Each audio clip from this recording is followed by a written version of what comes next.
Hello everyone, good evening. We have started our third topic, income from salary. The first head under the heads of income. The first income head is income from salary, and we have started about that. Okay, previously we have learned about the direct taxation. What is direct tax? What are the act? What are the rules? How many sections deals in that? We have learned clearly that.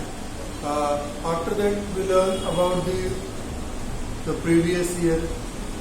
Normally, we will say small concepts, explanation of each and everything in a detail. The assessment year, the previous year, and the income heads, the tax types. Tax is only one tax, and there is a slab rate. In this slab, your income is falling. Accordingly, that the income is chargeable to us. Depending upon that slab, there are some exemption from the government that up to that particular amount there is a no tax, and from one range to second range is 5%, 10%, 15%, 20%. The government have given the slab rate there, and after that we learn about the heads of income. There are 5 heads of income. After that, we learn about the residential status and the scope of total income. In residential status, we clearly mention that the year in which we have earned income, in that year we have to find out the residential status of a resident, or maybe assessee to whom the government is levied the tax, income tax. That person must be a resident of a country or non-resident, or in resident there are 2 categories. One is ordinary resident, another is non-ordinary resident.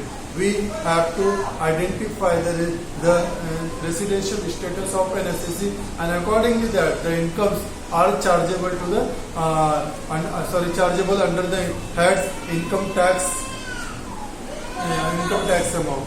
So total how much we have earned the income depending upon our residential status. After that, deduction is under chapter 6A.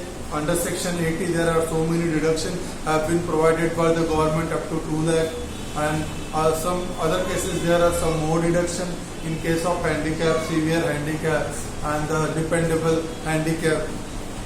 There are deduction up to the certain amount. Government have prescribed it clearly. After that, we started the first income heads, salary. हमने पहला topic start किया था salary, income from salary. Income from salary में हम लोगों ने पहले starting में कुछ कंसेप्ट देखे. पहला कंसेप्ट हम लोगों ने इनकम फ्रॉम सैलरी में देखा था कि सैलरी किस इनकम को बोला जाएगा.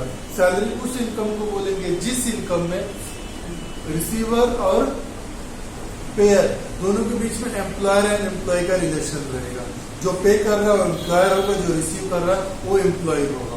दोनों के बीच में रिलेशन होना चाहिए. नहीं तो पेमेंट, बहुत सारे पेमेंट्स ऐसे जो एक दूसरे से मिलते हैं, एक जगह पेयर एक जगह रिसीवर है, तो दोनों भी अगर एम्प्लॉयर एंड एम्प्लॉय का रिलेशन है तो ही उसे इनकम फ्रॉम सैलरी बोलते हैं. कुछ लोग जॉब वर्क परफॉर्म करते हैं, या फिर कुछ लोग कुछ समय के लिए कुछ काम लेते हैं, जैसे कॉन्ट्रैक्चुअल बेसिस पे भी हो सकते हैं कि कॉन्ट्रैक्ट बेसिस पे उन्होंने काम लेके काम को परफॉर्म किया. अगर उस टाइप का काम परफॉर्म किया तो उसके लिए सर्टेन एक अमाउंट फिक्स किया जाता है, या फिर डे पेमेंट पे किया जाता है. वो हमारा सैलरी नहीं बोला जाएगा, उसे इनकम फ्रॉम अदर सोर्सेज बोल सकते हैं, या फिर कुछ. क्योंकि वो जो लोग कंपनी का काम, जैसे मान लो कोई कंपनी में कुछ रिपेयरिंग का काम करना है, या फिर कुछ कंस्ट्रक्शन काम करना है, या फिर पर्टिकुलर एक काम के लिए आपकी सर्विस हायर की जा रही है, तो उस समय क्या होता है कि अगर मैं उस कंपनी ऑर्गेनाइजेशन को सर्विस दे रहा तो मैं उनका परमानेंट एम्प्लॉय नहीं, या फिर कोई किसी भी तरह का उनका एम्प्लॉय नहीं. मैं कॉन्ट्रैक्टर हूँ जो उस काम को कुछ समय के लिए करके दे रहा हूँ उनको. वो पर्टिकुलर काम का जॉब मुझे कंप्लीट करना है. तो इस टाइप में जब इस टाइप का जॉब कंप्लीट होगा तो उस जॉब को हम लोग बोलेंगे जॉब वर्क, ना कि परमानेंट एम्प्लॉय. तो उसमें जो मुझे पैसा मिलेगा वो अलग, पेमेंट टू द कॉन्ट्रैक्टर आ जाएगा, ट्रांसपोर्टर्स आ सकते हैं, सर्विस से रिलेटेड आ सकते हैं, ये सारी चीज आ जाएंगी, और वहां पे किसी भी अदर हेड्स को नहीं कंसिडर किया जाएगा. कि इनकम फ्रॉम सैलरी है क्या, कि पीजीबीपी है, नहीं, इनकम फ्रॉम अदर सोर्सेज जाएगा या फिर कैटेगरी देखी जाएगी किस तरह की कैटेगरी वो इनकम फॉल हो रहा है। अगर मेरा बिजनेस से रिलेटेड है मुझे बिजनेस में वो कंसीडर जाएगा, प्रोफेशन है तो बिजनेस एंड प्रोफेशन एक ही है इसमें, उसमें कंसीडरेशन हो जाएगा। या फिर अदर सोर्सेज से रिलेटेड कुछ इनकम्स है जो मैंने अलग परफॉर्म किए हुए, अगर वो अंडर हेड अदर सोर्सेस में आ रहे हैं तो उसमें कंसीडरेशन किया जाएगा। तो सैलरी में सबसे पहला जो पेयर एंड पे रिसीवर है या फिर पे है, उन दोनों के बीच में एम्प्लॉयर एंड एम्प्लॉय का रिलेशन होना चाहिए, सबसे पहली बात। दूसरी बात है जो सैलरी मिलेगी वो सैलरी प्रीवियस ईयर में ही मिलना चाहिए। अगर प्रीवियस ईयर के पहले का या फिर करंट ईयर का सैलरी है या फिर हमने कोई एडवांस लिया है, लोन लिया है, ये सब सैलरी में नहीं रिकॉर्ड किए जाएंगे, उसे इनकम फ्रॉम सैलरी नहीं माना जाएगा। That will not be considered under the head income from salary. Income from salary is only when it is received in the previous year from the employer to employee. Okay, someone taking the advance against salary. Advance against salary is loan. Advance salary is taxable because the salary is always taxable on receipt or due basis, whichever is earlier. Whatever they do, okay, both of them, whichever is earlier is taxable. If suppose April month salary I have taken the advance on 1st April, then it is taxable in the month April, and April will fall in which year? That in that year that income will be taxable. And second one is arrears of salary. What is arrears of salary? Arrears of salary is a salary which is increased by organizations to the employee, but employee have not received that particular amount in the particular period or particular time. It is received in next year or after that year, and suppose in previous year the arrears of salary of number of months is not received, then it is not taxable. And if in previous year, if number of previous years, so many back years, say accumulated arrears of salary received, then that will be taxable. Arrears of salary and bonus, these two things which is received from the employer by the employee, it is always taxable on receipt basis, not on due basis. If bonus is received, then it is taxable. If it is received in previous, suppose any employee received 3 years bonus in previous year, जैसे our previous year of 2020 to 23, if an employee is receiving the bonus for the year 2020, 21, 22, 21, 22, 22, 23, if 3 years bonus is received in 1 year, then it is all bonus, that is full bonus amount is taxable. पूरा bonus amount क्या हो जाएगा? Taxable हो जाएगा। क्यों? क्योंकि तीनों भी अमाउंट क्या है? टैक्सेबल की कैटेगरी में आ जाएंगे, क्योंकि बोनस पेड बेसिस पे होता है। अगर एरियर्स ऑफ सैलरी भी अगर हमें इसी प्रकार मिलता है वो भी उसी बेसिस पे टैक्सेबल हो जाएगा।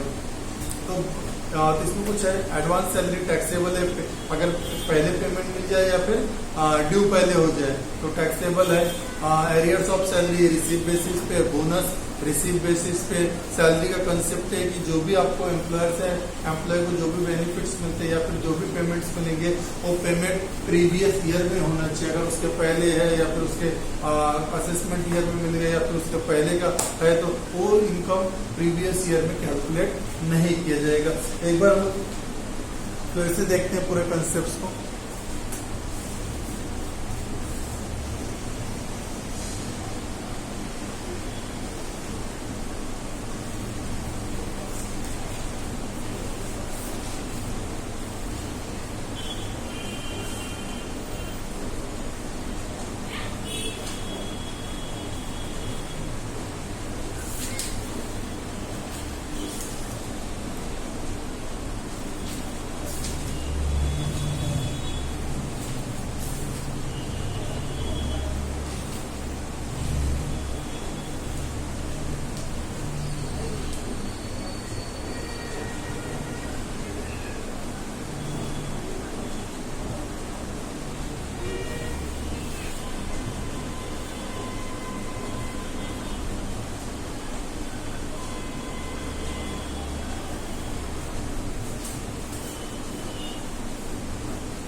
हमने देखा लास्ट लेक्चर में हमने इंट्रोडक्शन दिया था सैलरी के बारे में। इसमें हमने बताया था कि सैलरी के अंदर बहुत सारे हेड्स हैं, बहुत सारे अलाउंसेस, बहुत सारे इनकम है जो इम्प्लॉयज को एम्प्लॉयर के थ्रू मिलते हैं। जब हम इस टॉपिक को सॉल्व करेंगे, इस टॉपिक के जो क्वेश्चंस रहेंगे उस क्वेश्चंस में क्लियरली कुछ चीजें मेंशन रहेंगी, जैसे सैलरी में ही अदर सोर्स ऑफ इनकम भी दे देगा, कुछ बिजनेस से रिलेटेड इनकम दे देगा, कुछ हाउस प्रॉपर्टी से रिलेटेड इनकम देगा। हमें क्लियरली उस इनकम को इनकम फ्रॉम सैलरी की कैटेगरी से निकाल के उनके particular respective heads of income में उसे हमें डाल देना पड़ेगा। इनकम फ्रॉम सैलरी में उसे हम लोग कंसिडर नहीं करेंगे, क्योंकि हमारा जो कंसेप्ट है इनकम फ्रॉम सैलरी है। इसमें सबसे पहले बात करते हैं बेसिक सैलरी के बारे में।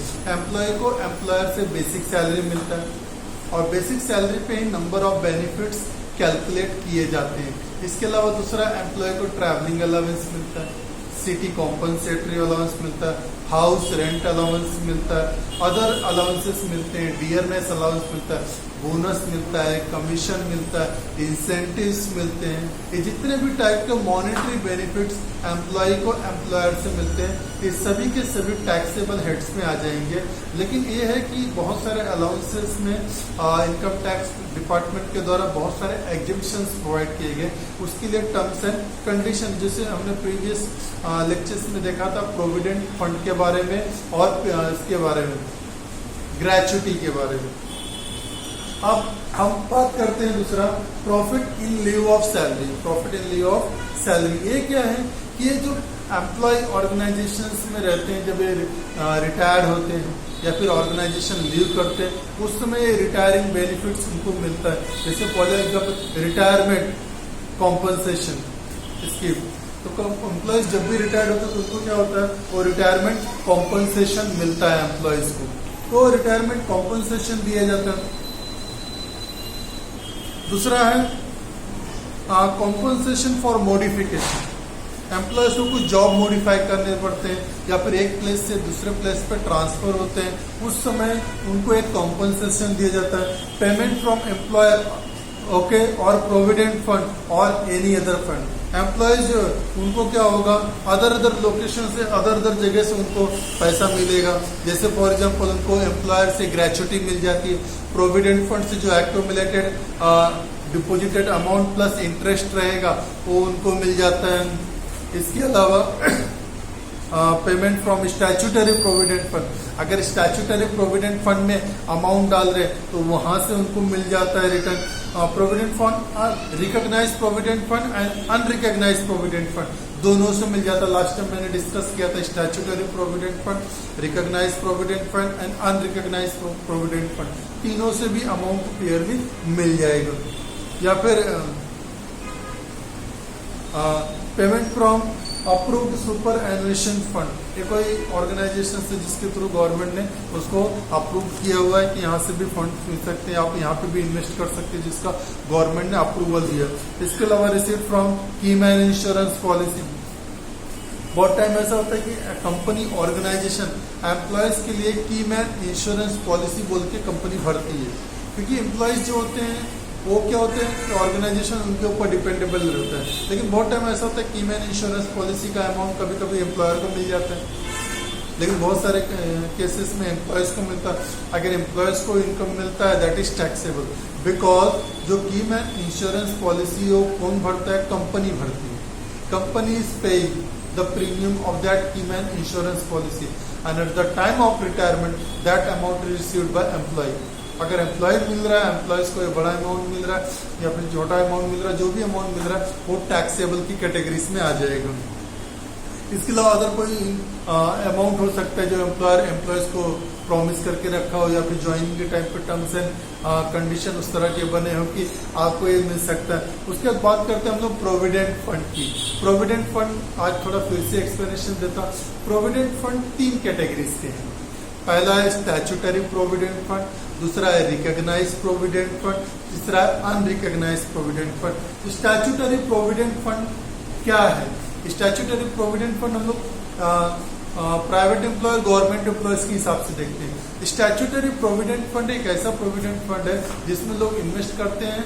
उसमें अगर हम इन्वेस्ट करते हैं तो पूरी तरह एग्जेम्प्ट है उसका कि एम्प्लॉयर कितना भी पैसा एम्प्लॉयज के नाम पे जैसे for example statutory provident fund employer पे कर रहा है एग्जेम्प्ट, हम पे करते हो तो एग्जेम्प्ट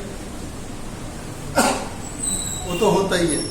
हमारा जो पैसा अगर प्रोविडेंट फंड में जाता है, चाहे स्टैट्यूटरी प्रोविडेंट फंड बोलो, चाहे रिकॉग्नाइज चाहे अनरिकॉग्नाइज, अगर हमारी सैलरी से डिडक्ट होके वो डिपॉजिट हो रहा है हमारे नाम पे, तो हमारा इनकम नहीं है, क्योंकि वो हमारा ही पैसा हो, हमारी ही सैलरी, हमारा ही इनकम डिडक्ट करके गवर्नमेंट को डिपॉजिट किया जा रहा है या फिर प्रोविडेंट फंड को डिपॉजिट कर रहा है, that is not our income. हाँ, but if employer is paying, अगर एम्प्लॉयर स्टैट्यूटरी प्रोविडेंट फंड में कंट्रीब्यूशन कर रहा है एम्प्लॉयज के नाम पे, तो that is income for an employee, क्योंकि वो जो स्टैट्यूटरी प्रोविडेंट फंड जब बंद होगा तो उसका पैसा किसको मिलेगा मैच्योरिटी पे? एम्प्लॉय को मिलेगा, न कि एम्प्लॉयर को। तो स्टैट्यूटरी प्रोविडेंट फंड का बेनिफिशियरी कौन है?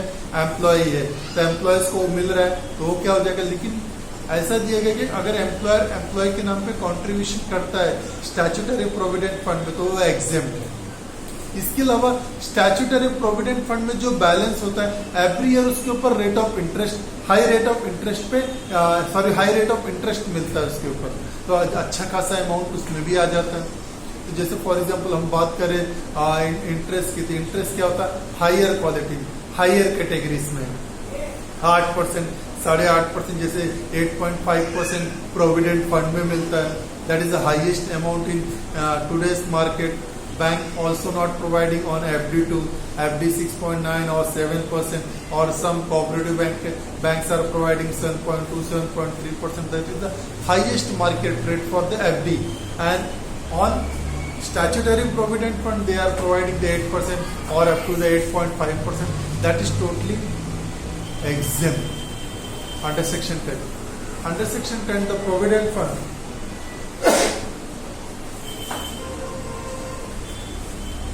Under Section 10 subsection 11, under Section 10 subsection 11, the statutory provident fund, employer contribution कर रहा है एग्जेम्प्ट एम्प्लॉयज के नाम पे, एम्प्लॉयज के लिए इनकम है, लेकिन स्टैट्यूटरी प्रोविडेंट फंड में अगर आप इन्वेस्ट करते हो तो एग्जेम्प्ट हो जाएगा। उसके ऊपर जो इंटरेस्ट मिलेगा वो भी एग्जेम्प्ट, क्योंकि इंटरेस्ट भी देखें तो हमारा इनकम एम्प्लॉयज का, लेकिन एम्प्लॉय को फिर भी क्या अंडर सेक्शन 10 सबसेक्शन 11 में एग्जेम्प्ट बोला गया। ये तो बात हो गई कॉन्ट्रीब्यूशन की, हमारा कंट्रीब्यूशन छोड़ दो, हमारा कंट्रीब्यूशन को इनकम एम्प्लॉयर कंट्रीब्यूट कर रहा हो, हमारे लिए इनकम है, लेकिन वो एग्जेम्प्ट है, वो हमारे इनकम में टैक्सेबल नहीं होगा, सरकार ने उसको माफ किया हुआ। दूसरा हो गया इंटरेस्ट पेड। अगर इंटरेस्ट पेड जो स्टैट्यूटरी प्रोविडेंट फंड वाले हमारे बैलेंस पे जो इंटरेस्ट दे रहे हैं या फिर जो एम्प्लॉयर ने कंट्रीब्यूट किया उसके ऊपर, ये पूरा एग्जेम्प्ट, दोनों के एग्जेम्प्ट है। तीसरा मैच्योरिटी जब अमाउंट मिलेगा एम्प्लॉय को, बेनिफिशियरी को, ओके, तो उसमें भी क्या हो जाएगा? एग्जेम्प्ट हो जाएगा, क्योंकि जब हमको लमसम पूरा अमाउंट मिलेगा तो भी टैक्सेबल नहीं। दूसरी बात करते हैं under section 10 subsection 12 recognise provident fund. Recognise provident fund में अगर हम अपना ही कंट्रीब्यूशन हमारी सैलरी से डिडक्ट होके अगर कंट्रीब्यूट हो रहा है तो हमारे लिए इनकम नहीं, छोड़ दो। इसके अलावा जितना हमारा डिडक्शन होता है देखा जाए तो नॉर्मली 12% तक होता है, उतना ही एम्प्लॉय कंट्रीब्यूट करता है। एम्प्लॉय भी क्या, एम्प्लॉयर भी क्या कर रहा है? एम्प्लॉय के नाम पे उतना कंट्रीब्यूशन देता है। फॉर एग्जांपल अगर मेरी सैलरी 10,000 का 12% हो गया 1200, तो मेरे नाम पे 1200 प्रोविडेंट फंड में जा रहा है, तो 1200 एम्प्लॉयर भी अपनी जेब से देता है। तो employer also paying on the behalf of the employee, okay, the contribution toward the provident fund. अगर एम्प्लॉयर पैसा दे रहा है वो तो मेरा इनकम हो गया, क्योंकि 1200 मेरा ही सिर्फ सैलरी से कटा था, लेकिन 1200 मेरा और 1200 कंपनी का, तो total 2400 will be deposited in my provident fund account. It means the whole 2400 rupees is mine. It means I have gain another 1200 from the employer. तो 1200 हमारा इनकम हो गया, हाँ हो गया। लेकिन under section 10 subsection 12 recognise provident fund क्या बोलता है? रिकॉग्नाइज प्रोविडेंट फंड ये बोलता है कि जब भी टोटल इनकम जो भी जनरेट होगा एम्प्लॉयर टोटल कंट्रीब्यूशन जो भी एम्प्लॉयर से एम्प्लॉय के नाम पे प्रोविडेंट फंड में डिपॉजिट होगा, अगर 12% से जितना ज्यादा होगा उतना टैक्सेबल हो जाएगा, बाकी 12% तक एग्जेम्प्ट है। एम्प्लॉयर से एम्प्लॉय को पेमेंट हो रहा है 12% तक पूरी तरह एग्जेम्प्टेड। 12% से ज्यादा कंट्रीब्यूशन अगर एम्प्लॉयर करता है एम्प्लॉयज के नाम पे वो टैक्सेबल। फॉर एग्जाम्पल वही लेते हैं जैसे मेरी सैलरी 10,000 का 12% 1200, लेकिन मेरी कंपनी 13% काट रही है 1300 रुपीज, तो 1300 एम्प्लॉयर भी देगा, मेरा तो इनकम नहीं। लेकिन जो एम्प्लॉयर 1300 रुपीज मेरे नाम पे कंट्रीब्यूशन कर रहा है प्रोविडेंट फंड में उसमें अप टू 12% दैट इज 1200 ये एग्जेम्प्ट हो जाएगा, ये टैक्सेबल नहीं। जो 100 रुपीज 12% से 13 जो 1% एक्स्ट्रा उसने पे किया है वो एक्स्ट्रा 1% क्या हो जाएगा taxable, that is 100 rupees will be taxable in previous year. जो एम्प्लॉयर अगर 12% से ज्यादा का कंट्रीब्यूशन करता है वो टैक्सेबल। उसके बाद है interest on provident fund. Recognise provident fund में जो हमारा पैसा जमा हुआ है इस पैसे के ऊपर हमें क्या होगा इंटरेस्ट भी तो मिलेगा। अगर ये इंटरेस्ट मिलता है एम्प्लॉयर के कंट्रीब्यूशन पे इंटरेस्ट मिलेगा, एम्प्लॉय के कंट्रीब्यूशन पे इंटरेस्ट मिलेगा। प्रोविडेंट फंड जो स्टेटमेंट होता है उसमें हर चीजें परफेक्टली बाइफरकेटेड रहती है कि हमारा प्रोविडेंट फंड मंथली क्या वेज रेट है उसके हिसाब से कितना पेमेंट जा रहा है, कितना एम्प्लॉय का कंट्रीब्यूशन, कितना एम्प्लॉयर का कंट्रीब्यूशन। अगर एम्प्लॉय का कंट्रीब्यूशन तो पीएफ में जाता है, कभी कभी बहुत सारे ऑर्गेनाइजेशन में ऐसा है कि वो गवर्नमेंट रूल के हिसाब से कि जो एम्प्लॉयर का कंट्रीब्यूशन है वो डिवाइड हो जाता है 2.33 एंड 8.67 या 2.33 प्रोविडेंट फंड में चला जाता है और 8.67 वो चला जाता है पेंशन स्कीम पे इंटरेस्ट नहीं मिलता और उनका अलग से कैलकुलेशंस रहता है जो पेंशन प्रोवाइड किए जाते हैं।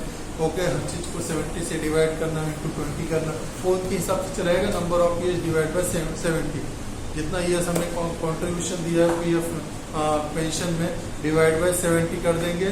जो भी अमाउंट उसके अंदर डिपॉजिटेड रेट और जो लास्ट मंथ का सैलरी रहेगा बेसिक जो कंट्रीब्यूशन दिया रहेगा उसमें जो वेज रेट रहेगा उसके हिसाब से हमारा पेंशन कैलकुलेट होके आ जाएगा। वो तो डिफरेंट है, चलो वो तो बात की बात है। अभी हम बात करते हैं प्रोविडेंट फंड की नॉर्मल। रिकॉग्नाइज प्रोविडेंट फंड में एम्प्लॉयर को कंट्रीब्यूशन से कुछ लेना देना नहीं। अगर एम्प्लॉयर का जो कंट्रीब्यूशन है 12% से ज्यादा रहा तो 12% से अबव जितना कंट्रीब्यूशन हुआ रहेगा वो टैक्सेबल।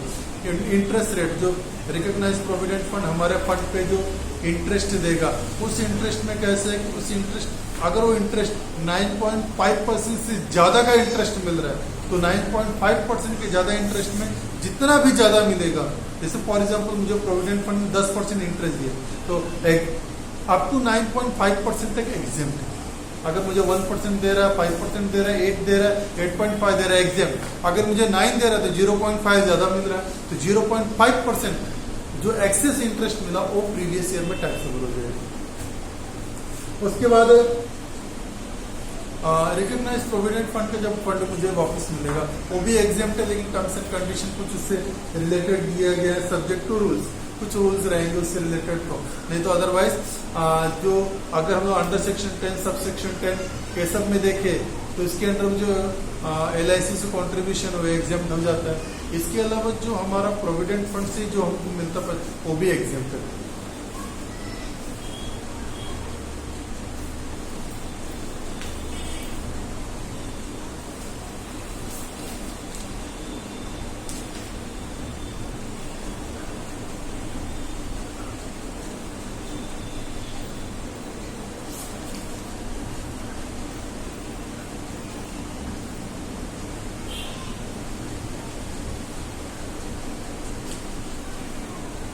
उसके बाद अनरिकॉग्नाइज प्रोविडेंट फंड।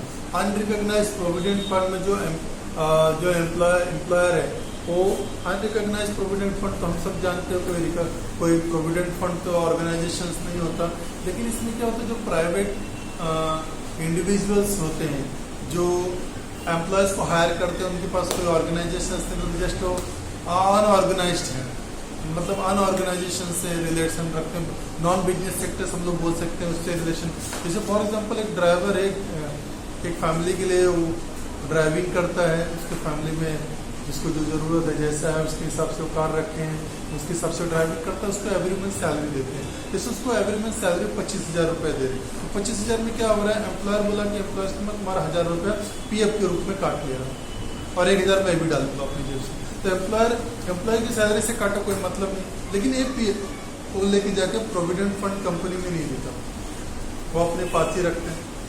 वो खुद 1,000 रुपये डाल रहे हैं, या फिर कहीं बैंक में डिपॉजिट रख रहे हैं, या फिर कहीं और कोई ऑर्गेनाइजेशन है जहाँ पे वो रख रहे हैं। तो एम्प्लॉय का 1,000 और एम्प्लॉयर का 1,000, इसमें मिलाकर 2,000 रुपये हर महीने जमा कर रहे हैं। जैसे एम्प्लॉयज ने क्या किया, 20 साल तक काम किया और एवरी ईयर सिर्फ 1,000 रुपये हर मंथ 1,000 रुपया काट कर, तो 20 साल में कितने हो गए, एक साल में 12 महीने हो गए, 20 साल में 240 महीने, 240 महीने और 1,000 2,000 के हिसाब से पड़े 4,80,000 रुपये डिडक्ट किया, 4,080 टोटल जमा रहे। 4,080 जमा रहेंगे, 4,080 नहीं मिलेंगे, 4,80,000 नहीं मिलेंगे, उस पर ऊपर कुछ इंटरेस्ट भी मिलेगा। अब इसमें कैसे होगा कि जो एम्प्लॉय है इसको जो पैसा मिलेगा उसको इनकम फ्रॉम अदर सोर्सेस में कैलकुलेट किया। एम्प्लॉय का जो कंट्रीब्यूशन था 2,40,000 और एम्प्लॉयर का 2,40,000, तो एम्प्लॉय का कंट्रीब्यूशन नहीं पकड़ा जाएगा। एम्प्लॉय के कंट्रीब्यूशन जो इंटरेस्ट मिला है उसे इनकम फ्रॉम अदर सोर्सेस, और जो एम्प्लॉयर का कंट्रीब्यूशन और प्लस उसका इंटरेस्ट है उसे इनकम फ्रॉम अदर सोर्सेस में लिया जाएगा। ये है प्रोविडेंट फंड का। तो प्रोविडेंट फंड 3 टाइप के, स्टैट्यूटरी प्रोविडेंट फंड हर रूप से, चाहे एम्प्लॉयर कंट्रीब्यूशन इंटरेस्ट हो, चाहे उसका विड्रॉवल्स हो, मैच्योरिटी पे, तीनों भी एग्जिम्प्टेड। रिकॉग्नाइज प्रोविडेंट फंड में, रिकॉग्नाइज प्रोविडेंट फंड में 3 कंडीशन। पहला, एम्प्लॉय का अगर कंट्रीब्यूशन 12% के ऊपर, तो 12% के ऊपर जितना भी अमाउंट रहेगा वो अमाउंट टैक्सेबल। उसके बाद इंटरेस्ट है, इंटरेस्ट अमाउंट जो भी मिलेगा 9.5% से ज्यादा वो उतना टैक्सेबल, अप टू 9.5% एग्जेम्प्ट है। उसके बाद मैच्योरिटी में जो अमाउंट लमसम विड्रॉल्स होगा, ये डिपेंड करता है रूल्स के ऊपर। अगर बिटवीन द पीरियड हम लोग विड्रॉ करते हैं तो वो टैक्सेबल हो जाएगा। अगर हम लोगों ने आफ्टर रिटायरमेंट ये सब विड्रॉ किया तो नॉन टैक्सेबल की कैटेगरीज में आ जाएगा। और अनरिकॉग्नाइज प्रोविडेंट फंड में एम्प्लॉयर कॉन्ट्रीब्यूशन और इंटरेस्ट दोनों भी एग्जेम्प्ट रहेंगे। और जब उसका अमाउंट पे मैच्योरिटी पे जब हमें अमाउंट मिलेगा वो अमाउंट क्या हो जाएगा, एम्प्लॉयर का कॉन्ट्रीब्यूशन और इंटरेस्ट ये इनकम फ्रॉम अदर सोर्सेस में टैक्सेबल हो जाएगा। उसके बाद हम अलाउंसेस के बारे में बात करते हैं। अलाउंसेस जो है एक बेनिफिट है, एक हेल्प है, एक सुविधा है, एक मदद है जो एम्प्लॉयर्स को प्रोवाइड करता है during the period of employment. जब भी एम्प्लॉयमेंट रहता है, एम्प्लॉयमेंट के समय पे एम्प्लॉयर्स को बहुत सारे अलाउंसेस प्रोवाइड करते हैं। जैसे फॉर एग्जांपल बहुत सारे ऑर्गेनाइजेशन में एम्प्लॉयर्स को टिफिन अलाउंसेस है, तो टिफिन अलाउंसेस एक मिल जाएगा उनको। लेकिन इसमें ऐसा है कि कुछ कैटेगरीज तक अप टू ₹150 तक पर डे आपका एग्जेम्प्ट रहेगा जो भी आपको मिलता है। दूसरा, अलाउंसेस में ट्रैवलिंग अलाउंस मिल रहा है, एम्प्लॉयर के थ्रू वर्कर को ट्रैवलिंग अलाउंस मिल रहा है, तो ट्रैवलिंग अलाउंस यहाँ कंसिडरेशंस में आ जाएगा, वो भी टैक्सेबल की कैटेगरी में आएगा, जिसको हम लोग टीए भी बोल सकते हैं, ट्रैवलिंग अलाउंस, ट्रांसपोर्टेशन अलाउंसेस के नाम से भी हम लोग बोल सकते हैं, कन्वेंस अलाउंसेस भी हम लोग बोल सकते हैं।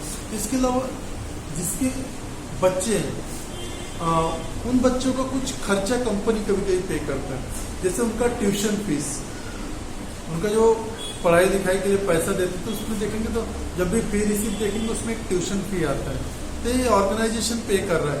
और ऑर्गेनाइजेशन जो भी पे करता है अमाउंट एम्प्लॉय को उसके बच्चों की पढ़ाई के लिए, तो जैसे इसमें एक हॉस्टल का पेमेंट आ जाता है, हॉस्टल में जो रूम्स लेते हैं उसका एक पेमेंट करते हैं, दूसरा बच्चों का ट्यूशन फीस। तो एम्प्लॉयर कितना भी अमाउंट एम्प्लॉय को दे उससे हमें लेना देना नहीं है। जो अमाउंट एम्प्लॉय को पे कर रहा है उस अमाउंट में से पर्टिकुलर 2 बच्चों तक का हमें अमाउंट एग्जेम्पशंस मिलेगा अप टू स्पेसिफाइड लिमिट। जो amount limit income tax department में बताई गई उतने अमाउंट तक का लिमिटेशन हमें मिलेगा अप टू 2 चिल्ड्रन। किसी के 4 बच्चों का खर्चा उठा रहा है नहीं, सिर्फ 2 ही बच्चों तक के खर्चे में टैक्स माफ है, बाकी किसी भी बच्चों के इनकम में टैक्स नहीं माफ है। सबसे पहले बात करते हैं leave travel compensation. What is leave travel compensation? Leave travel compensation क्या है कि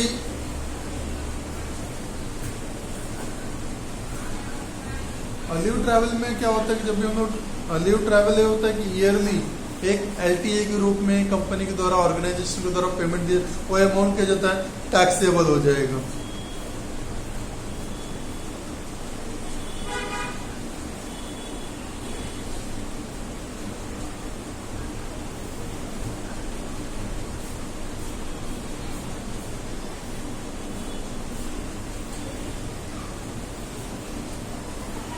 तो LTA में जो भी अमाउंट मिलेगा वो एग्जाम, जो भी अमाउंट मिलेगा वो टैक्सेबल हो जाएगा। Extend to the amount spent on actual leave travel. Leave travels के लिए कुछ लोग 1 वीक या 6 दिन या 5 दिन जो भी ऑर्गेनाइजेशन के थ्रू मिलता है उसका एक बेसिकली अमाउंट दिया जाता है। उस लीव ट्रैवल्स पे कहीं पे विजिट पे जा रहे हैं, कहीं घूमने जा रहे हैं फैमिली के साथ, एक ऑर्गेनाइजेशन के द्वारा दिया जाता है। अगर वो पैसा एम्प्लॉयज ने यूटिलाइज किया कहीं लीव ट्रैवल्स के लिए और उसका पर्टिकुलर डॉक्यूमेंटेशन या फिर रिकॉर्ड्स उसने रखा, जितना अमाउंट उसने खर्चा किया उतना amount up to the from the LTA में से, लीव ट्रैवल अलाउंस में से डिडक्ट हो जाएगा। जैसे फॉर एग्जांपल हम बात करते हैं जैसे LTA के लिए, जैसे किसी एम्प्लॉयज को मान लो किसी ऑर्गेनाइजेशन ने 20,000 दिया और उसने खर्चा किया 25,000, तो माइनस 5,000 नहीं आएंगे, 20,000 है, 20,000 तक का पूरा माफ हो सकता है। कुछ लोग एक्सेस खर्चा अपने पास से करने पे वो उसमें एडजस्टेबल नहीं होगा, जो कि माइनस में अमाउंट आएगा। अमाउंट कैन बी नील और up to the positive amount, not in negative indicate. उसके बाद हमने देखा था ग्रेचुटी, इनकम फ्रॉम सैलरी में हमने ग्रेचुटी देखा था। ग्रेचुटी अभी बुक तो बना हुआ। ग्रेचुटी एक रिटायरमेंट बेनिफिट स्कीम है। ग्रेचुटी उन्हीं एम्प्लॉयज को मिलता है जो एम्प्लॉय किसी भी ऑर्गेनाइजेशन में मिनिमम 5 इयर्स तक का पीरियड क्रॉस कर चुके हैं, मतलब 5 इयर्स और मोर ओके पीरियड तक उन्होंने अपना एम्प्लॉयमेंट किया है किसी भी ऑर्गेनाइजेशन में।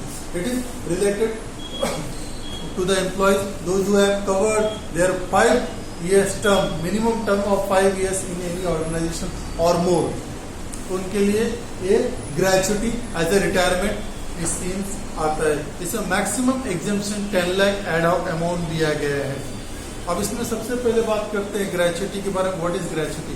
Gratuity is an retirement benefit given by the employer to the employee in monetary term. एक चीज ये हो गया। दूसरा, ग्रेचुटी कैसे कैलकुलेट किया जाता है? तो ग्रेचुटी है अंडर सेक्शन 10 सब सेक्शन 10 में दिया गया है। अब under section 10 sub section 10 clause 1, clause 2 और क्लॉज 3। अब इसमें जो कंसेप्ट दिया गया है, पहला चीज ये है कि government employee and non government employees के बारे में पता है। अगर गवर्नमेंट एम्प्लॉयज को ग्रेचुटी मिलता है तो टैक्सेबल है कि नॉन टैक्सेबल है? अगर टैक्सेबल है तो कितना टैक्सेबल, नॉन टैक्सेबल है तो गवर्नमेंट एम्प्लॉयज इनको एग्जेम्प्ट है, इनको कितना भी ग्रेचुटी मिले वो टैक्सेबल नहीं होगा। सिंपल है। Under section 10 sub section 10 clause 1 इसमें बताया गया ग्रेचुटी में, ग्रेचुटी एम्प्लॉयज को जो भी मिलेगा गवर्नमेंट एम्प्लॉयज को ग्रेचुटी पूरी तरह एग्जेम्प्ट है under section 10 sub section 10 clause 1 के अंडर। दूसरा है नॉन गवर्नमेंट एम्प्लॉयज। तो नॉन गवर्नमेंट एम्प्लॉयज है तो उनके लिए ग्रेचुटी का कोई रूल्स है कि ऑर्गेनाइजेशन अपने हिसाब से पे कर सकते हैं? अगर किसी भी ऑर्गेनाइजेशन को उनके हिसाब से ग्रेचुटी पे करने दिया जाए तो बहुत डिफिकल्ट हो जाएगा, सब अपना अपना रूल बना के करने लगेंगे। तो गवर्नमेंट ने इसके लिए भी रूल्स प्रिस्क्राइब किया परफेक्टली। इसमें नॉन गवर्नमेंट एम्प्लॉयज 2 पार्ट में डिवाइड है। पहले वो employees those who are covered under the gratuity act 1972 और other employees those who are not covered under the gratuity act 1972। तो employees those who are covered under the Gratuity Act 1972, in that list of the following is exempt। 3 concept दिए गए, 3 conditions दिए गए। तीनों conditions में जो भी amount आएगा उस अमाउंट में से जो भी लिस्ट होगा वो आपको जितना भी ग्रेचुटी मिला है उसमें से उतना एग्जेम्प्ट हो जाएगा। जैसे पहला दिया गया था employees covered under the gratuity act 1972 में 3 कंडीशन है। पहला कंडीशन है last month salary draw. Last month में जो सैलरी मिला है, salary means what, basic salary plus commission पकड़ सकते हैं, DAB बस उतना ही रहेगा। Travelling allowance, HRA allowances are not covered under the salary. तो बेसिक सैलरी हमारा जो रहेगा सैलरी प्लस DA कमीशन वो आ गया into 15 divided by 26, and it is assumed that in a month on an average an employee work for 26 days। तो 26 days दिए, 26 days में 15 days का पेमेंट एज ए ग्रेचुटी के रूप में मिलता है। तो ग्रेचुटी में पहला जो हमारा बेसिक क्लास में ड्रॉन सैलरी वो ले लिया, यहाँ पे एवरेज नहीं, लास्ट मंथ ड्रॉन सैलरी वो हो गया into 15 divide by 26 into number of years of service. हम लोगों ने बेसिक सैलरी ले ली into 15 divide by 26 into number of years. अब नंबर ऑफ ईयर्स मैंने लास्ट लेक्चर में भी डिस्कस किया था। नंबर ऑफ ईयर्स कैसे, फ्रैक्शन को हमें समझना। अगर फ्रैक्शन मतलब तो number of months completed years plus number of months completed. For example कोई ऑर्गेनाइजेशन ने 20 ईयर्स एंड 8 मंथ वर्किंग किया है तो उसे हम लोग 21 ईयर्स पकड़ेंगे कंप्लीटेड ईयर्स। यहाँ पे फ्रैक्शन में ईयर्स मल्टीप्लाई नहीं होंगे, यहाँ पे कंप्लीटेड ईयर्स कैलकुलेट किए। अगर 6 मंथ से लेस है तो हमें प्रीवियस जो कंप्लीटेड ईयर उतना फ्रैक्शन इग्नोर करेंगे। अगर फ्रैक्शन में 6 मंथ से ज्यादा है तो हम लोग नेक्स्ट ईयर कैलकुलेट करेंगे। जैसे फॉर एग्जाम्पल होता है 20 ईयर्स एंड 8 मंथ कंप्लीटेड है तो 20 ईयर्स 8 मंथ मतलब 21 years. And for example another thing, if any employee completed 20 years and 5 months, then 5 months will be ignored. Only the 20 years will be calculated. The first thing is that basic amount, basic salary plus 50 divided by 26 into number of years of service. Second one is gratuity actually received. Gratuity received. Actually on the retirement, the company paid gratuity to an employee. आप लोग इसको actually gratuity मिला कितना, organisation कभी ज्यादा भी दे सकता है कम भी दे सकता है, वो हो गया। Third one is 10 lakh rupees maximum exemption amount ad hoc.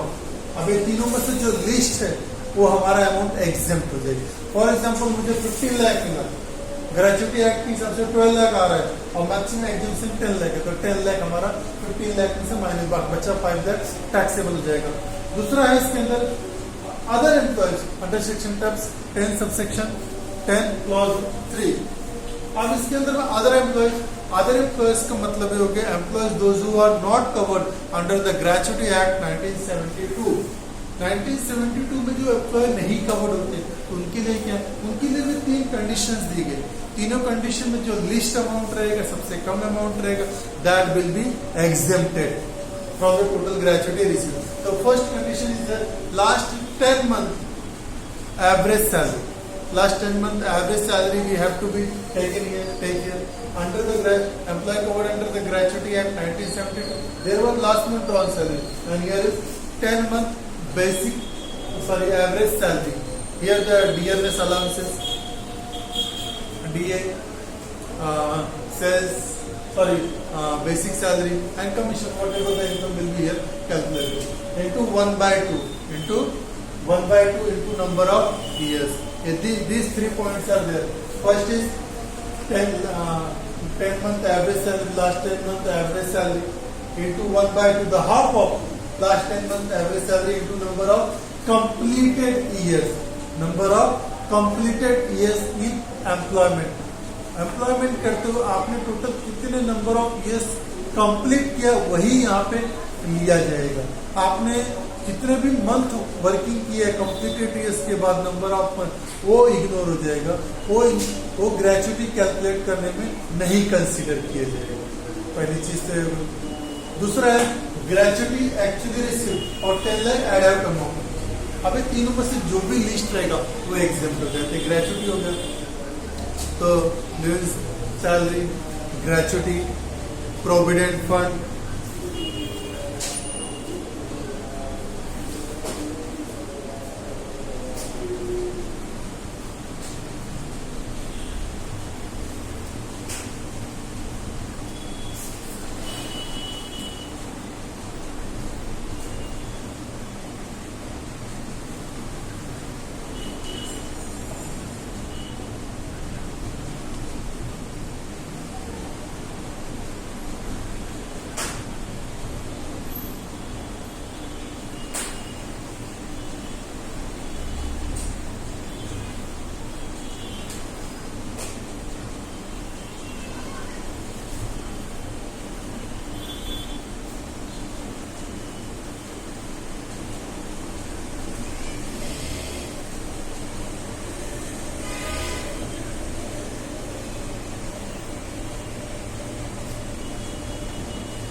Provident fund देखा हमने रिटायरमेंट कॉम्पोजिशन स्कीम देखा, अदर बेनिफिट्स देखे, प्रोविडेंट फंड के बारे में देखा, ग्रेच्युटी देखा।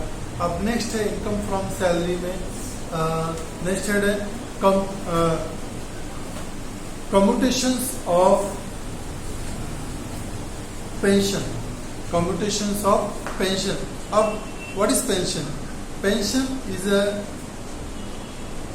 monthly fixed amount received by an employee from the provident fund in the entire life there from their salary or the contribution made by the employer on the name of the employee and after the retirement, okay, subject to minimum completion of 10 years।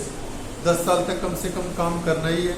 10 साल तक अगर आपका provident fund minimum period of 10 years तक जाता है तो आप pension के लिए एलिजिबल हो जाते हैं। जो पेंशन आपको आज के समय में 58 age as a senior citizen age 58 consider किया गया है पेंशन के लिए, और 58 एज कंप्लीट होने के बाद आपको पेंशन मिलना स्टार्ट होता है। पेंशन के लिए 10 ईयर्स मिनिमम पीरियड है, लेकिन जो नंबर ऑफ ईयर्स करके जो 58 के एज में रिटायर होकर जिनका पेंशन चालू होता है, जो उन्हें पेंशन मिलता है मंथली, जो पेंशन मिलता है उसे हम लोग बोलते हैं अनकम्यूटेड कम्यूटेड पेंशन। एक होता है अनकम्यूटेड पेंशन। अनकम्यूटेड में क्या हो जाता है, एम्प्लॉय वो पूरा पैसा विड्रॉ कर लेता है instead of getting the every monthly in the form of the pension, they are taking the uncommuted pension at a time. तो एट ए टाइम अगर आप विड्रॉ करते हो तो क्या है, और जो कम्यूटेड पेंशन है वो तो नॉर्मली आपको मिलते ही रहता है, कम्यूटेशन ऑफ पेंशन। तो कम्यूटेड पेंशन में ऐसा है कि जो एम्प्लॉय ने रिटायर हो गए 58 एज के बाद, उनको जो मंथली पेंशन मिलेगा उससे कम्यूटेड पेंशन बोला जाएगा। कम्यूटेड पेंशन जो भी उनको मिल रहा है। इसके अलावा अनकम्यूटेड पेंशन है। अनकम्यूटेड पेंशन कैसे है कि अनकम्यूटेड में आप जो भी आपके पेंशन फंड में जितना भी पैसा है आप उसमें से कुछ पैसा विड्रॉ करते हैं, जो भी रेशियो 1/3 हो सकता है, आप 1/2 हाफ पैसा निकाल सकते हैं या फिर पूरा भी निकाल सकते हैं।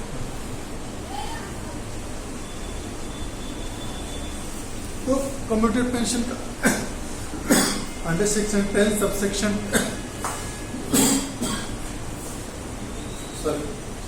Under section 10 subsection 10A, under section 10 subsection 10A में हम लोग कम्यूटेड पेंशन के बारे में पढ़ सकते हैं। अब कम्यूटेड पेंशन सबसे पहले गवर्नमेंट एम्प्लॉयज के बारे में जानते हैं। जो कम्यूटेड पेंशन गवर्नमेंट एम्प्लॉय चाहे नॉन गवर्नमेंट एम्प्लॉय जिसको भी मिलता है सबको टैक्सेबल है।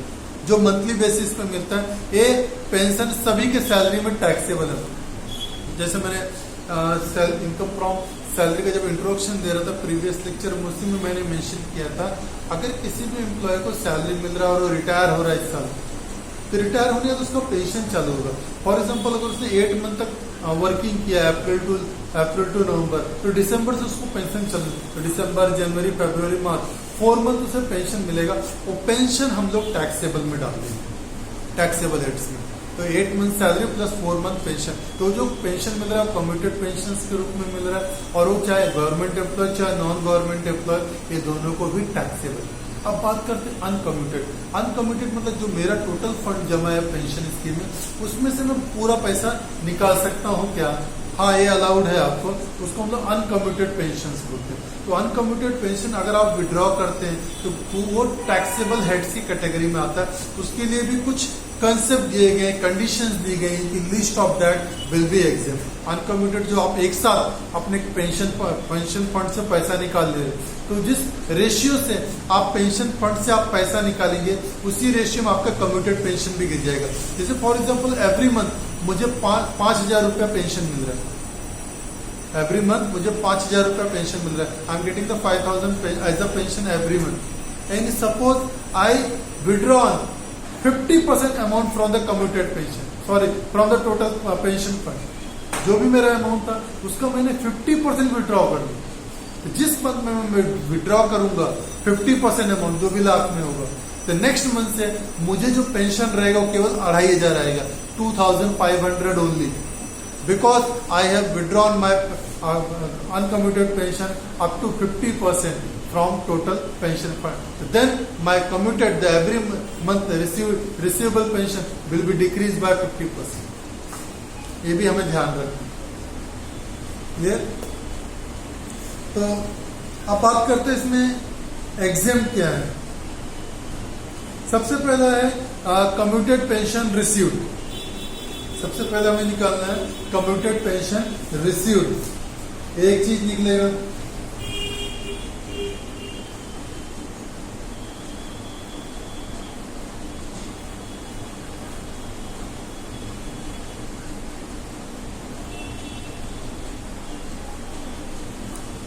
इसमें दो कंसेप्ट है, एम्प्लॉय कम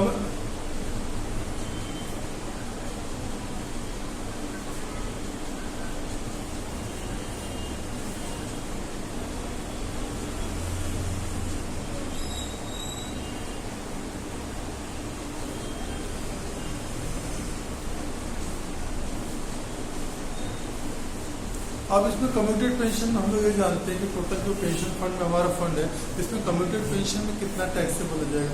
सबसे पहली बात तो है कि जो हमें टोटल फंड मिला, जो भी हमने विड्रॉ किया, चाहे 100% विड्रॉ किया, चाहे 1/3, चाहे 2/3, चाहे कितना भी हमने जो विड्रॉ किया, पहला अमाउंट तो आ जाएगा। दूसरा, अगर एम्प्लॉय ग्रेच्युटी रिसीव कर रहा है, अगर एम्प्लॉयर एम्प्लॉय को ग्रेच्युटी दे रहा है, तो एम्प्लॉय जो भी पेंशन फंड मिल रहा है उसका 1/3 विल बी एग्जेम्प्ट। जो भी उसका 1/3 रहेगा वो एग्जेम्प्ट हो जाएगा, जो अमाउंट मिल रहा है एम्प्लॉयज को। एम्प्लॉय को जो भी कम्यूटेड पेंशन विड्रॉ कर रहा है वो टोटल अमाउंट, उसमें से उसका 1/3 अमाउंट क्या हो जाए, एग्जेम्प्ट। जैसे फॉर एग्जांपल एक एम्प्लॉय को ऑर्गेनाइजेशन से ग्रेच्युटी भी मिल रहा है, उसका जो टोटल कम्यूटेड अमाउंट है वो 50% है। जो भी कम्यूटेड अमाउंट क्या है, 50% से, जो भी 50% अमाउंट निकाला, तो टोटल कम्यूटेड पेंशन कितना था, जैसे 10 लाख था, उसने विड्रॉ कितना किया, 5 लाख, तो 10 लाख का 1/3 दैट इज 3,33,000, उतना क्या हो जाएगा, एग्जेम्प्ट हो जाएगा 5 लाख में से।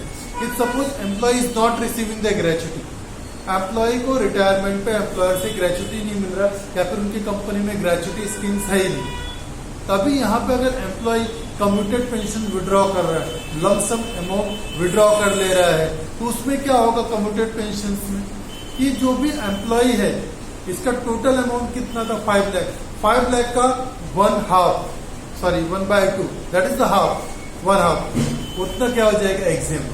विड्रॉ कितना किया, 5 लाख, और 10 लाख का 1/5, 5 lakh that is exempt, totally nil amount हो जाएगी।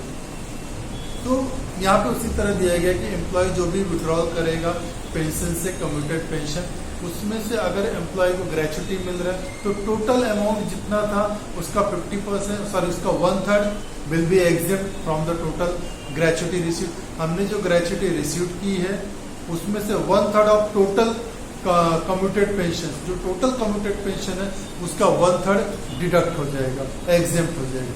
अगर एम्प्लॉय को ग्रेच्युटी नहीं मिल रहा है एम्प्लॉयर से, उस केस में half of total commuted pension will be exempt, तो उसमें से एग्जेम्प्ट, बहुत सिंपल कंसेप्ट दिया गया।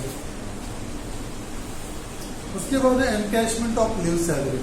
Encashment of leave salary, leave salary क्या है, लीव सैलरी है कि ऑर्गेनाइजेशन में हर एम्प्लॉयज को एवरी ईयर लीव्स मिलते हैं, पीएल, पेड लीव्स या फिर प्रिवेलिंग लीव्स के नाम से जानते हैं हम लोग। ये लीव्स क्या होते हैं, अगर एम्प्लॉय यूटिलाइज नहीं करता है पर्टिकुलर नंबर ऑफ ईयर्स में, तो लीव्स कैरी फॉरवर्ड होती है, 1 ईयर से 2 ईयर, 2 ईयर से 3 year, and it is adding up. It mean जैसे for example in every year an employee is getting the 24 PL prevailing leaves, that is the paid leaves, and if he not utilized in the first year, second year again he will get the new 24 plus previous year's 24, so then total leave will be 48. These leaves are adjusted against the leaves taken for long leaves taken by the employee for their medical purpose, marriage purpose, visit purpose, native place purpose, or any other purpose. If they are taking that leave more than 3 leaves at a time, that will be deducted from it. If these leaves are not utilized by an employee, then it will be encashed by an employee during the period of employment or at the time of the retirement. Whatever the basic salary at that time, जो भी basic salary उस समय रहेगी, उस basic salary के point of view से कि वो जितने भी नंबर ऑफ लीव्स आपके बचे रहेंगे वो लीव आपको एनकैश करके दे दी जाएंगे eight the time of the retire. ये कुछ ऑर्गेनाइजेशंस में लीव्स को कैरी फॉरवर्ड नहीं करते, किसी में करते हैं, डिपेंड करता है किस रूल्स में, किस ऑर्गेनाइजेशंस में है वो लोग।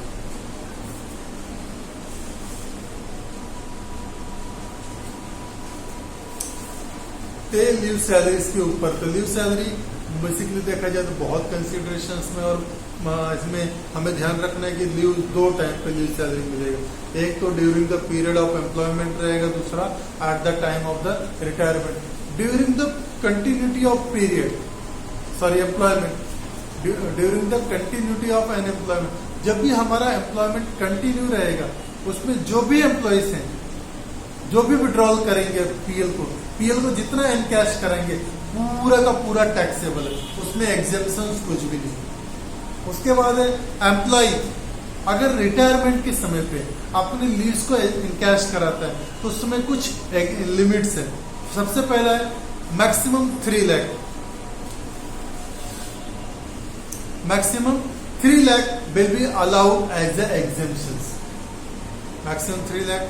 Second one, leave encashment actually received, government ने तो बता दिया कि 3 लाख तक आपको मैक्सिमम एग्जाम्पशंस है। 3 लाख से पहला अमाउंट हो गया। दूसरा एक है कि leave encashment actually received, leave salary actually received by an employee during the period. जैसे फॉर एग्जांपल मैं किसी ऑर्गेनाइजेशन में काम कर रहा हूँ, मुझे एवरी ईयर 24 मिलता है, या फिर 30 लीव्स दे रहे कंपनी, 30 लीव्स दे रहे, मैंने 2 साल तक कुछ यूटिलाइज नहीं किया, 60 हो गया। थर्ड ईयर में कितना हो गया, 30, 90 हो गया। लेकिन मुझे पैसे की जरूरत है, मैंने उस टोटल 90 में से 80 मैंने एनकैश करा लिया, और उस दिन एक दिन का मेरा सैलरी 500 था, तो 90 जो मैंने एनकैश करा, 80 लीव्स जो एनकैश करा, उसका मुझे मिल गया 40,000 रुपीज। 40,000 रुपीज जब मुझे मिला तो 40,000 रुपीज क्या हो जाएगा, टैक्सेबल, क्योंकि वो between during the period of employment है। अगर during the period of unemployment अगर मैं अपनी लीव सैलरी एनकैश कराऊंगा टैक्सेबल, और eight the time of retirement रहेगा तो list of the following will be exempt. मतलब आप कुछ टर्म्स एंड कंडीशंस है तो कुछ अमाउंट निकाले जाएंगे, उसमें से जो लिस्ट होगा सबसे कम होगा वो एग्जेम्प्ट हो जाएगा। इसमें सबसे पहला है कि मैक्सिमम लिमिट 3 लाख दी गई, लीव सैलरी जो भी हम एनकैश कराते हैं मैक्स टू मैक्स उसमें एग्जेम्पशन 3 लाख है। दूसरा है leave salary actually received by an employee from employer, employer से एम्प्लॉय को एक्चुअली कितना मिला। और तीसरा गवर्नमेंट का रूल्स है, गवर्नमेंट आपके पास कितना लीव्स है, वो कितने नंबर ऑफ ईयर्स का है, वो पूरा की कैलकुलेशन रहेगा कि जैसे आपने 20 साल काम किया, 20 साल में आपको टोटल कितना लीव दिया, जैसे मुझे 30 दे रहा है तो 20 साल मैं 30 के हिसाब से करूंगा तो टोटल कितना हो जाएगा, ये हो जाएगा 600 लीव। एक साल में 30 लीव मिल रहा है, 20 साल मुझे 600, और 600 में से मैंने यूटिलाइज कितना किया 400, तो आज बचा कितना है 200, ये हो गया। लेकिन गवर्नमेंट क्या बोलता है, उनके हिसाब से in a year only 24 leaves are allowed. तो गवर्नमेंट का भी मेरा जो बचा था उसके हिसाब से मेरा एक्चुअल आ गया 200 बचा था, 200 into last month basic salary जो भी था उसके हिसाब से मेरा कैलकुलेट होके आ गया अमाउंट, ये हो गया।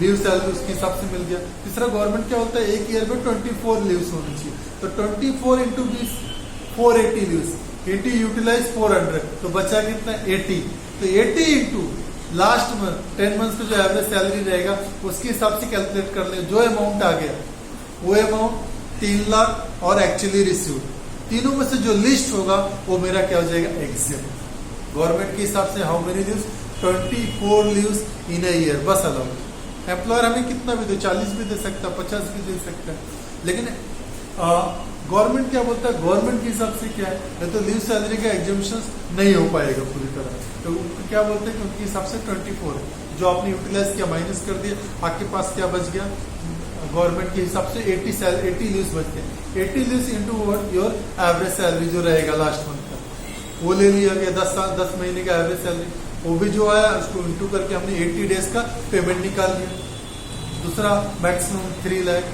तीसरा लीव सैलरी एक्चुअली रिसीव्ड, इनमें से जो लिस्ट है जो सबसे कम रहेगा वो आपका एग्जेम्प्ट हो जाएगा अंडर सेक्शन 10 सबसेक्शन 10 है। उसके बाद है रिटायरमेंट कॉम्पनसेशन। एम्प्लॉयज जब भी ऑर्गेनाइजेशन रिटायर करते हैं तो उन्हें क्या हो जाता है कि उन्हें कंपनी निकाल देती है, या फिर वो कंपल्सरी रिटायर ले लेते हैं। फोर्सफुली कंपनी निकालती है, तो उसमें क्या होता है कि कंपनी ऑर्गेनाइजेशन उन्हें क्या करती है, रिटायरमेंट कॉम्पनसेशन देती है। रिटायरमेंट कॉम्पनसेशन जो भी अमाउंट देंगे वो अमाउंट एक्चुअली अमाउंट रिसीव्ड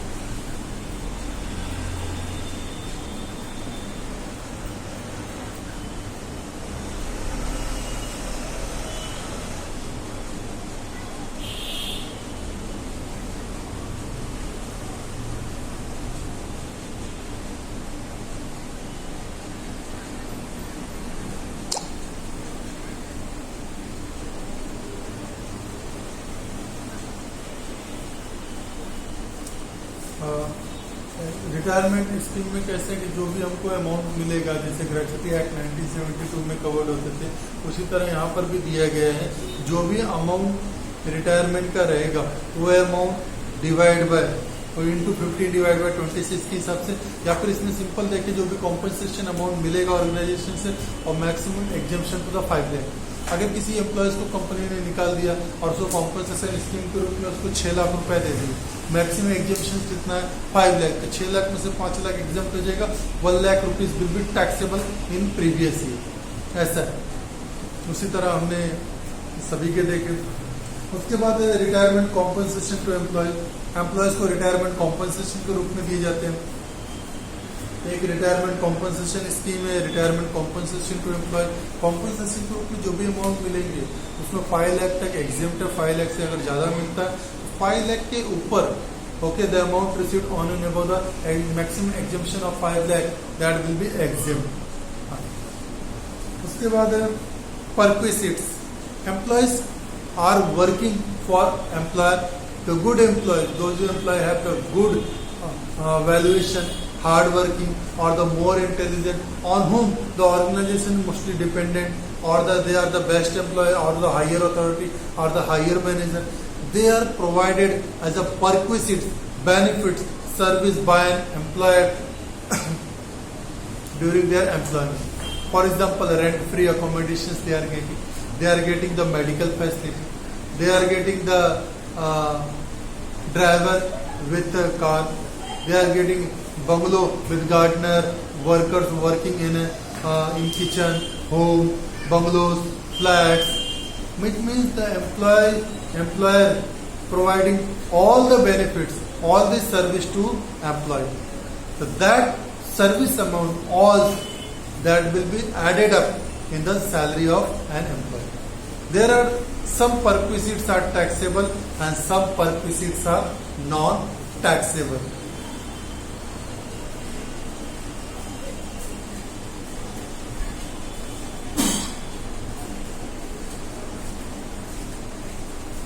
तो परक्विसिट्स लास्ट लेक्चर में भी हमने थोड़ा बहुत डिस्कस किया था, हमने इस लेक्चर्स में भी डिस्कस किया है थोड़ा बहुत।